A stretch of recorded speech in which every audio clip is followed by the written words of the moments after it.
BoxingVoice.com here with Jonathan Banks. Jonathan, earlier this year, man, I wrote a story called Money in the Bank, and today you definitely did that. I've been picking you all along. Now, what is your thoughts on the fact that Seth Mitchell and the whole Mitchell camp, once you guys had the first fight and, he had a messed up ACL, he continued to stay with you as an opponent instead of moving forward. Why do you feel that he felt he can beat you, that he didn't move on to another guy and he just kept on with Jonathan Banks? Well, first and foremost, I don't think that it was him that stuck with Jonathan Banks.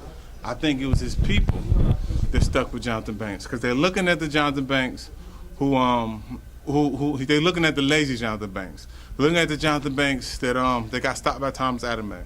They're looking at all old film, which it's the same face, but it's not the same person.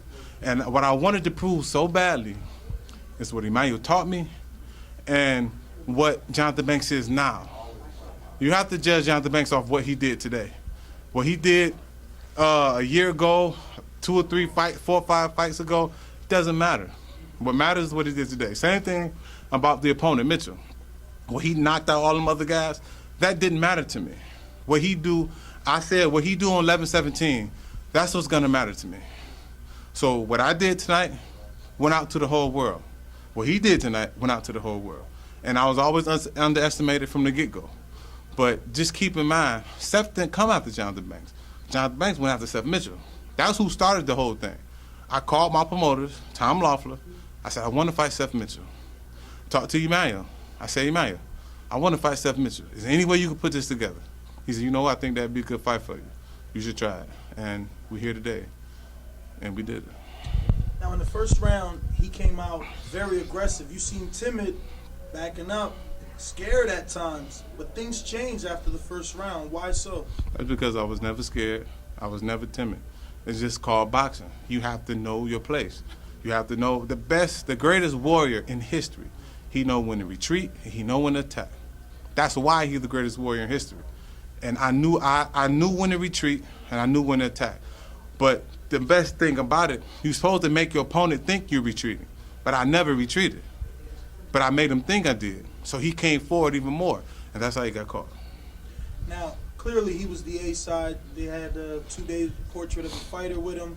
All the hype was based around Seth Mitchell. Today you shocked the world. What are you feeling? I feel like I shocked the world. But me and my brother, you got to understand, Paul Banks, we started as kids in this boxing. And we grew up as men in this boxing. Every side, from the downside to the talk about side, getting dogged by the media side, to the winner side, we know every avenue of it. That's every avenue. That's all he was screaming in my head, because he know personally about that avenue, because he been with me from day one. He know all about the avenue, so therefore he kept that in my head, all during the training. I had to train in Austria. They said, okay, Jonathan training overseas. He's going to be messed up in the corner, because he fight in America training overseas. Paul kept it in my head the whole time. And he knows me better than anybody.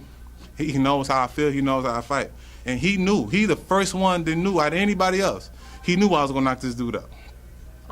Everybody else, I believe, my promotion staff, Vladimir called me a few hours ago before I came to the arena. Tom Loeffler, he was confident. And in my whole camp, everybody was confident I could beat him. But Paul came to me and said, look, you're going to knock this guy out. You know how I know? He said, because I know you. You're going to knock him out. You've been the underdog all your life. You're going to knock this guy out. And that's what we did today. Now, you've been in sparring with, clearly, the Klitschko's numerous times. Can you compare the power differential in between Mitchell and being hit by one of the Klitschko's? Well, fortunate enough for me, I was never hit solid by either one of them. I wasn't hit solid by Mitchell, and I wasn't hit solid by Vladimir or Vitaly. And I'm thankful. I'm not bragging, but I'm thankful of that. But Mitchell, I felt his strength as we wrestled a little bit, and also he felt mine. I think that's what got his attention. Because I wanted him that before I even hit him, I wanted him to feel that, listen, I may be smaller, but I'm just as strong as you are. I don't have to be stronger. I'm just as strong as you. And I wanted to put that in his head. So after the first clinch, he was a little bit more cautious how he came to me. But he believed in his punching power. And he seen me bagging up, which what I wanted him to see. and that's what made him press the gas and come to me harder. Was it that very same training and conditioning that you get by training with bigger heavyweights like Vitaly and Latimer that gave you the confidence in tonight's fight? Yes, training with them since 2004, and most importantly, sparring with Jamil McCline. I have to give a shout out to Jamil McCline because his size and his strength got me prepared for this particular fight. He was a big, strong guy, threw a lot of punches, and really, really pushed me. So I have to give a shout out to Jamil McCline, and I thank him. I thank him for his selfless. He wasn't selfish at all. He could have said, you know what, I'm making a comeback. I don't have to help you because you almost ahead of me right now. But he helped me, and I appreciate him for that. Now, a lot of people thought that by you taking on the responsibilities of being a head trainer for Latimer, that it would kind of throw you off of your own game plan, your own training that you had to go through. But clearly tonight that didn't work out. Could you speak a little bit about stepping up to training position and also dedicating this fight to Emmanuel Stewart? Well, I had 2 fights in a row, 2 Saturdays in a row I had 2 fights. And I dedicated both of them to Emmanuel, the training part and the fighting part. But the thing about it, with me, it's like a light switch. You click it on, the light's on, I say fight. The light's off, it's time to go to bed. It's that simple for me. A lot of people say, well, if you're training a fighter, how can you go all the way to fighting again? Fighting is nothing but it's the word that you say. If you told me right now, say, hey, you gotta go fight that guy, let's go fight him. Say, hey, go chill out right now, I'm gonna go chill out. You know what I'm saying? It's not that big of a deal. For me, it's not that big of a deal. So it's not nothing I gotta prepare all this time just to fight. I gotta prepare all the time to get in shape to fight. As far as the word fighting, it's a mental.